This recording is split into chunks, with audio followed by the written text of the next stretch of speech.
Gregory is a true-blooded Aggie. You know, he's devoted to the institution. But I think in reality, he's one of those rare people that sees the big picture, you know, and sees the value of education. Once we were there, we broke ground in a beautiful building, and then we knew we had to do something very special for Senator MADLA. And it was Greg who raised the funds for that amazing and glorious statue on that campus of the late great Senator MADLA that welcomes each student coming in.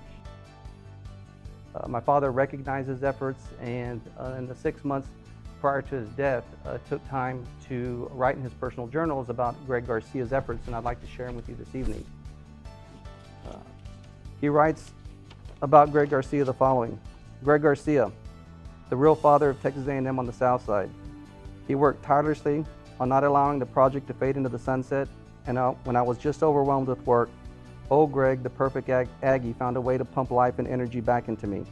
In my lifetime, I was blessed with great friends, none greater than Greg. It was great to work with him. I mean, he was like a brother to me. We always shared whatever we knew, and we tried to encourage each other. And for 30 years of his 33 years, I actually ran his campaign. So I appreciate what he did for me. He was a mentor. And I would like to thank everyone that assisted us in making this happen.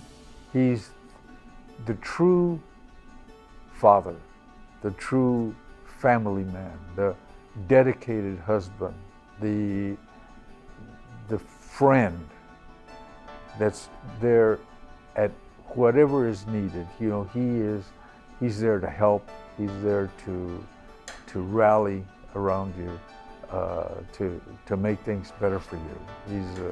He's consciously working always with others in mind. You know, Greg is always the last guy on Greg's list.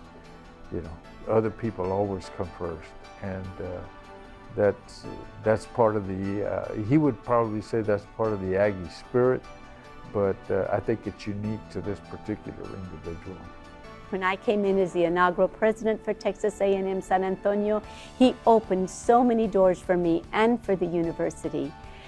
As one legislative session I remember so well, when we got our very first building, he brought 40 legislators to the campus, at that time just dirt, and helped them envision what a university could look like. Can you imagine?